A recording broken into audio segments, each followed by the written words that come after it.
Hello! J'espère que tu vas bien. Bienvenue dans cette première vidéo de la saison. Normalement, si j'ai bien préparé, jusqu'en février, il devrait y avoir au moins une vidéo par semaine, le lundi à 18h. Peut-être que ça changera en fonction de mon emploi du temps de cours pour que je puisse faire les premières avec vous, mais normalement ça devrait être à peu près ça. Je me suis dit que pour commencer cette saison, puisque c'est bientôt la rentrée, on pourrait faire un petit point sur ce que vous avez à dire sur la rentrée, sur les questions que vous avez. Donc je vous ai demandé sur Instagram et sur TikTok si vous avez des choses précises dont vous aimeriez que je parle. Et le truc qui est revenu le plus souvent, même si j'ai pas eu énormément de réponses pour l'instant, c'est le fait de savoir comment s'organiser. Il y avait aussi les questions de comment faire un genre de coming out ou comment aborder le sujet de sa sexualité ou de son genre. Mais pour l'instant, j'ai pas énormément de réponses hyper précises et j'avais déjà fait une vidéo complète sur le coming out, donc je te la mets ici si j'y pense. Avant de vraiment rentrer dans le thème de la vidéo, je me présente, moi c'est Émilie ou Queer Bienveillante. J'utilise tous les pronoms. Je fais des vidéos sur la santé mentale, sur la communauté LGBTQ+, je donne des définitions. Là, je vais bientôt sortir un podcast avec des interviews de personnes qui parlent de leur handicap, de leurs troubles, de leur neuroatypie.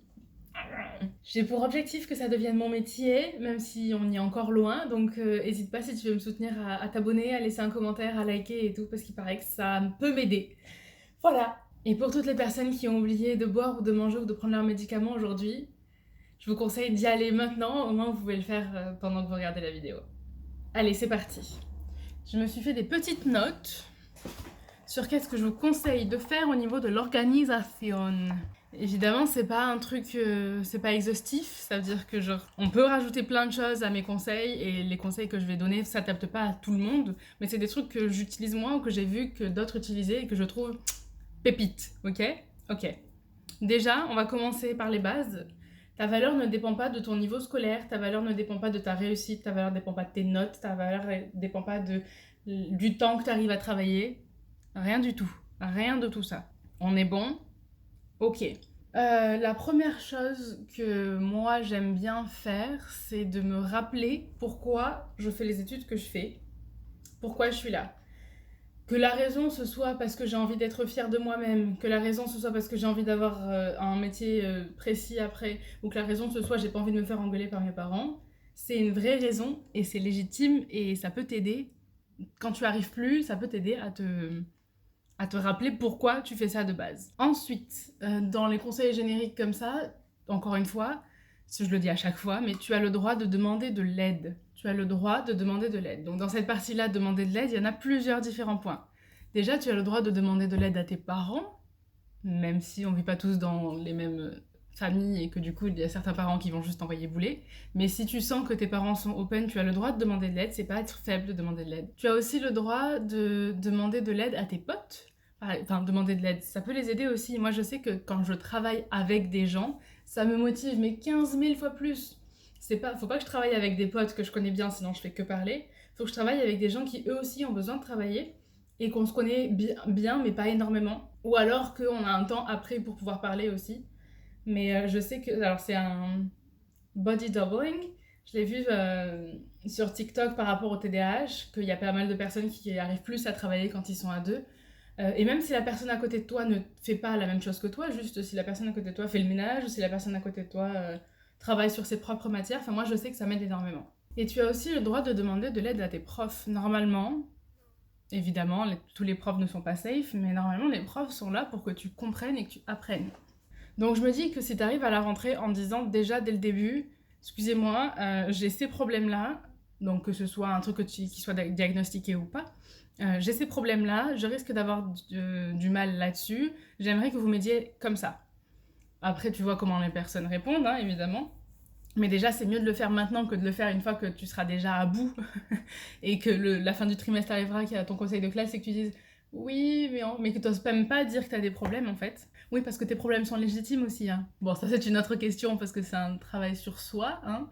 Mais tu as le droit de demander de l'aide et tes problèmes sont légitimes. Et tes difficultés sont légitimes. Quand tu vas demander du coup à tes profs de t'aider, ça peut être, donc, si c'est diagnostiqué avec un mot du médecin ou un mot de la psy ou du quoi que tu suis, au moins le prof a un petit papier en plus, mais t'es même pas obligé, tu peux juste aller le voir en disant j'ai pas pu me faire diagnostiquer, mais je dors quasiment pas la nuit, ou j'ai pas pu me faire diagnostiquer, mais j'ai vraiment du mal à rester concentrée quand je dois prendre des notes en même temps.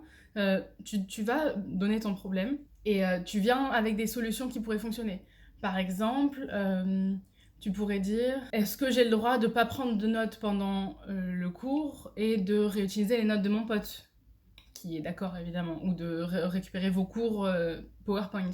Est-ce que si jamais on a un grand projet à faire sur plusieurs mois, est-ce qu'on peut avoir des rendez-vous toutes les semaines? Parce que je sais que j'arrive pas à travailler régulièrement. Donc là, si on a des rendez-vous toutes les semaines, je travaillerai au dernier moment, mais au dernier moment toutes les semaines, parce que toutes les semaines, j'aurai quelque chose à vous rendre. Ou alors, est-ce que je peux avoir une date de rendu plus longue, ou est-ce que je peux avoir du coup le sujet de mon devoir avant les autres? Ou est-ce que j'ai le droit aussi d'avoir des dates de rendu avant les autres aussi? Parce qu'il y a des personnes qui... Par exemple, j'avais entendu ça, des personnes qui ont un TDAH qui préfèrent avoir des dates plus courtes parce que dans tous les cas, ils travailleront au dernier moment. Et plus loin est la date, bah plus ils vont culpabiliser de pas travailler pendant ce temps-là. Est-ce que tu as le droit de dessiner pendant le cours? Est-ce que tu as le droit de te mettre debout pendant le cours? Est-ce que tu as le droit d'aller aux toilettes plusieurs fois? Mais en fait, c'est pas vraiment aller aux toilettes, c'est aller marcher dans le couloir plusieurs fois pendant le cours. Ce genre de choses-là que tu peux demander au prof pour qu'il puisse s'adapter à toi. Tu peux aussi demander, par exemple, d'enregistrer les cours, d'enregistrer, de filmer les cours, un peu comme si c'était sur l'ordinateur, mais là en présentiel, pour que tu puisses regarder les cours ensuite. Il y a forcément des trucs qui ne seront pas acceptés, hein. Si tu te demandes plein de choses, il y en a forcément qui ne seront pas acceptés. Et celui-là, il risque de ne pas être accepté parce que des fois, les profs, c'est leur propre cours, ils n'ont pas envie de partager leurs connaissanses. Il y en a d'autres qui estiment que si tu enregistres le cours, tu vas forcément être moins concentré, ou il y a juste des histoires de droits d'image, etc. Mais voilà, il y a peut-être des profs qui diront non, mais c'est pour ça que si tu y vas dès le début, et peut-être avec un mot de ton docteur ou de ton psy, et que tu vas voir l'infirmier, enfin voilà, si tu mets plein de cartes de ton côté, peut-être que tu vas y arriver, et peut-être que les profs vont dire oui, on ne sait pas. Donc ça, c'était sur les trucs que tu as le droit de demander de l'aide aux profs, à tes potes, et à tes parents, ou à tes proches. J'allais dire aussi que si tu as l'argent, si ton foyer possède l'argent, tu as le droit de prendre des cours particuliers. C'est pas...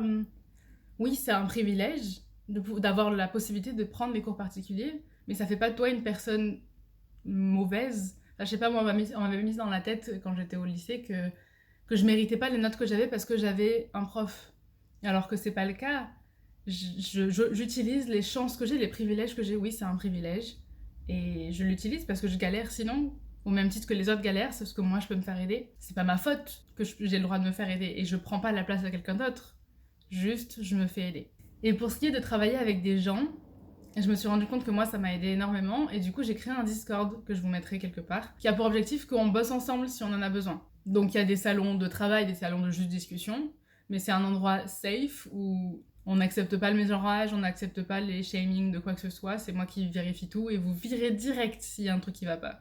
Normalement, après, j'ai aussi ma vie de l'autre côté, donc je peux pas passer tout mon temps à vérifier ce qui se passe sur Discord, mais voilà.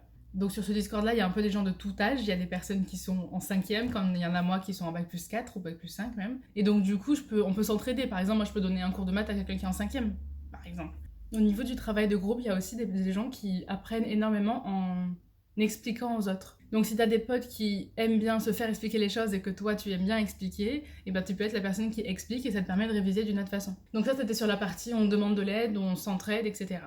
Mais au niveau de l'organisation personnelle, il y a différents trucs, différents tips que je peux partager aussi. Si jamais tu cherches à t'organiser parce que t'écris sur des feuilles et à chaque fois tes feuilles se vont partout et tu sais plus lesquelles sont lesquelles, je sais pas si ça va marcher pour toi, mais en tout cas pour moi ça fonctionne comme ça. J'ai une couleur de stabilo par matière. À chaque fois que je suis en cours et que je prends une nouvelle feuille, je colorie l'angle de cette feuille-là avec le stabilo de la couleur de cette matière-là. Donc au moins ça te permet de savoir dans quelle matière ça va. Mais ensuite ce que je fais c'est un truc un peu plus précis on va dire, c'est que je marque pas la date, parce que la date je m'en fiche un peu, mais je marque par exemple c'est le TD3 feuille 1 sur quelque chose. Au fur et à mesure je prends la deuxième feuille, je marque TD3 feuille 2 sur quelque chose, et quand j'arrive à la fin du TD je marque... je remplis, si jamais il y avait 6 feuilles, après je reviens sur les feuilles d'avant et je mets 1 sur 6, 2 sur 6, enfin, il y avait déjà le 1 sur, mais du coup le sur 6, sur 6, sur 6. Et au moins, je sais quelle matière c'est, je sais quel TD c'est, et je sais quelle feuille c'est, au moins, j'ai à peu près tout rangé comme il faut.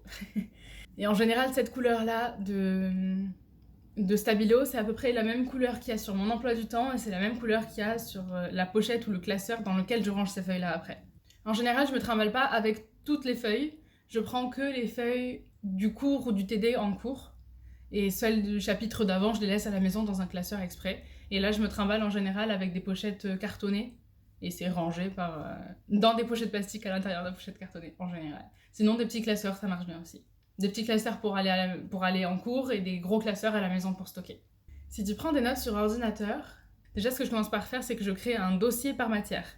Ensuite, dans chaque dossier de matière, il y a un dossier cours, un dossier exercice. Et dans le dossier cours, ensuite, je commence par noter tous les fichiers par la date d'aujourd'hui, mais à l'envers, puis ce qu'on a vu dans le cours. Donc par exemple, la date d'aujourd'hui, au moment où je filme, on serait le 2021.08, parce qu'on est en août, .24. Et au moins, ensuite, tous mes fichiers sont rangés dans l'ordre croissant, en fait. Enfin, selon comment tu le ranges, mais ils sont tous rangés dans l'ordre où tu les as écrits. Et ça m'aide beaucoup, parce que moi, je fonctionne beaucoup sur quand est-ce que j'ai écrit les choses, et au moins, je m'en rappelle. Et si jamais j'ai un rapport à faire, c'est rare que je travaille sur le même document à chaque fois, parce que j'ai peur d'effacer un truc qui finalement je reveux ensuite. Donc en général, ce que je fais, c'est que imagine là, je commence à rédiger l'introduction d'un rapport, et demain, je vais écrire la première partie. Donc demain, je vais prendre le fichier d'aujourd'hui, je vais faire un copier-coller de ce fichier-là, je vais changer la date, en la mettant à jour, et ensuite, je rajoute mes modifications et j'efface ce que je vais effacer. Au moins, si jamais je relis l'introduction, qu'il y a des trucs à modifier, je les modifie. Et si jamais je me rends compte qu'en fait la première version était mieux, je peux toujours aller la retrouver. Mais du coup, à la fin, ça fait que tu te retrouves avec un dossier, si c'est un projet sur 3 mois, et tu te retrouves avec 15 000 fichiers. Après, tu peux les supprimer au fur et à mesure, mais moi, c'est ce que je fais du coup. Moi, un truc qui a changé beaucoup ma vision de la façon dont je prenais mes cours, je me suis dit, je vais prendre mes cours comme si je devais les donner à quelqu'un d'autre qui avait été absent après. Parce qu'un jour, il y a une pote à moi qui était absente et du coup, il fallait que je lui donne les cours, donc je les ai pris d'une façon beaucoup plus propre que si c'était juste pour moi. Et en fait, je me suis rendu compte que ça me permettait de faire des annotations, ça me permettait de rajouter plein d'informations que j'aurais pas fait si c'était moi juste en me disant non mais je vais m'en rappeler, alors qu'en général je m'en rappelle pas. Donc du coup, prendre mes notes comme si j'allais les donner à quelqu'un d'autre ensuite, ça m'aide à détailler plus, parce qu'en vrai, quand je relis mes cours 3 mois après, je me rappelle plus. Et au moins, c'est comme si je les découvrais comme une nouvelle personne. Et donc, c'est comme si j'étais absente ce jour-là. Enfin, voilà. Donc, j'essaye de les prendre au plus propre possible. Mais encore une fois, tous ces conseils-là correspondent pas forcément à tout le monde. Du tout. Et ensuite, si jamais t'as des profs qui te donnent des cours en version PDF ou en version Word et que tu dois les lire et que t'as du mal à te concentrer, tu peux les faire lire par ton ordinateur, wesh. C'est beaucoup trop bien. Genre, ton ordinateur va le lire avec une voix de robot, mais va le lire à voix haute. Et moi, je sais que ça m'aide énormément quand j'avais des rapports à lire ou des trucs comme ça, je le faisais lire par l'ordinateur et c'était génial. Tu ouvres juste ton PDF avec Microsoft Edge et en haut là il y a marqué faire lecture à voix haute ou un truc du genre, je vous le montrerai, je vous le mettrai par là. C'est beaucoup trop bien. Et tu peux changer la vitesse, tu peux changer l'accent, tu peux lire en anglais, en français. Et sur Word aussi, il y a ce même principe. Je galère un petit peu avec l'accent que la personne utilise. Il me semble que la dernière fois, elle lisait mon truc en français avec un accent anglais ou l'inverse, et du coup c'était un petit peu chaotique. Mais je suis sûre qu'on doit pouvoir trouver un moyen de faire ça. Un autre truc que je fais moi pour m'organiser, et ça m'a aidé pas que pour les cours mais aussi pour ma vie de tous les jours à partir du moment où j'ai commencé à vivre seule, c'est que j'ai acheté un agenda comme ça. Et du coup t'as une journée qui est sur toute la longueur là, et là t'as les heures. Et par exemple, je vais vous faire un exemple. Je prends mon petit crayon et ma petite règle. Et en gros, si le lundi j'ai cours de 8h à 10h, et puis après de 10h à midi, 8h à 10h, et puis ensuite de 10h à midi et demi, et ensuite je mange, et ensuite je reprends 14h, hop, hop, ça donne ça. Hop, à l'intérieur je marque la matière, maths, TD, physique, cours. Si jamais je connais pas les salles, je mets le nom de la salle, le numéro de la salle aussi, 305. Voilà. SVT, cours. Voilà. Donc ça donne un truc comme ça. Je remplis ça pour la semaine entière et je le fais toutes les semaines. Ça me prend pas énormément de temps et moi ça m'aide énormément. T'es pas obligé de le faire, hein, obviously. Mais moi je fais ça. Et au moins ça me permet de voir tout le temps libre que j'ai. Et je remplis parce que si jamais là j'ai du sport, je remplis aussi. Je remplis sport. Et au moins je sais que à 19h j'ai du sport et que du coup là ça voudra dire qu'il faut que je fasse mes devoirs, que je mange et tout. Et j'ai 2 heures, mais il faut que je me repose aussi. Donc ça me permet en fait d'avoir un visuel du temps que j'ai. Voilà. Avant de l'acheter, je te conseille d'utiliser le tableau Excel, si tu peux imprimer. Utiliser le tableau Excel que je te mettrai par là sur un lien. parce que moi je m'en sers, enfin c'est comme ça que j'ai fait pour faire essayer à mes potes le principe que j'utilisais avant qu'ils investissent dans un carnet, parce que ça se trouve ils vont jamais s'en servir. Et en fait c'est exactement la même forme, c'est juste que c'est sur une feuille A4, et donc t'en imprimes un par semaine, et tu mets ton emploi du temps, et c'est la même chose. Et au moins, t'as pas à investir dans un cahier. Et si t'as envie de l'essayer pour un mois, par exemple, ben tu peux en imprimer 4-5, tu les agrafes, tu mets la date partout, et au moins, tu sais que tu vas pas les perdre. Donc par exemple, moi, là, ça c'est ma semaine prochaine, je n'ai que inscription rentrée. Voilà, et parce que pour l'instant, j'ai que ça d'obligatoire, et ensuite, là, j'ai marqué que j'avais psy, et la rentrée, c'est par là. Tu vois? Et mes devoirs, du coup, je les marque là-haut. Si jamais on me dit aujourd'hui que pour le 22 septembre j'ai un truc à faire, et ben là-haut dans le truc là, je vais marquer en rouge le devoir. Et je vais essayer, si j'y pense, de le marquer genre au fur et à mesure avant en disant attention, il reste plus qu'une semaine pour le devoir.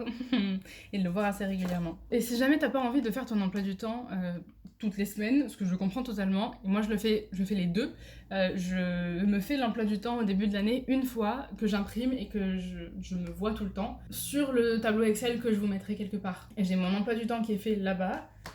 Me l'envoie, au moins je l'ai toujours sur mon téléphone, je l'imprime, au moins je l'ai toujours sur mon bureau. Au moins je sais, et je mets sur l'emploi du temps, du coup, je mets la matière, la salle, si c'est un cours en TD, si c'est toutes les semaines, etc. Et je me dis que ça peut peut-être vous être utile. Encore une fois, je vous le mettrai par là. Et parce que moi, je sais que les premières semaines, ou même pendant un moment après, j'ai toujours du mal à savoir qu'est-ce que j'ai comme cours. Voilà, je pense que j'ai fait à peu près tout mon blabla sur l'organisation. J'espère que ça t'a pu être un petit peu utile ou que t'as passé un petit bon moment à m'écouter parler. Rappelle-toi que ta valeur ne dépend pas de ta capacité à travailler, ou ne dépend pas de ton niveau d'organisation, ou ne dépend pas du nombre d'années d'études que t'as fait. Ça, c'est un truc que la société veut nous mettre en place parce que c'est une société pas ouf, mais on a tous des difficultés et il y a des personnes qui ont plus de difficultés que d'autres. Et c'est ok si tu galères plus que les autres. C'est chiant, mais c'est pas ta faute. C'est ok de galérer, c'est ok d'accepter que tu galères plus que les autres et c'est ok d'accepter de l'aide. Voilà. N'oublie pas que t'as de la valeur, sincèrement. Si t'avais pris une bouteille d'eau, ou si t'avais pris ton médicament, ou t'as pris à manger avant que la vidéo commence, ben... Merci de m'avoir écouté, je me sens honorée. J'espère que tu y as pensé pendant la vidéo à manger ou à boire. Et parce que c'est important, parce que ton corps il a besoin de cette énergie, il a besoin de cette eau. Je t'envoie plein de love et plein de courage. Je sais que ça va pas être facile, mais on est là, on sera ensemble. On commence l'année ensemble, on sera ensemble. Des gros bisous. Et puis à lundi prochain pour le premier épisode de podcast. Voilà. Allez, des bisous.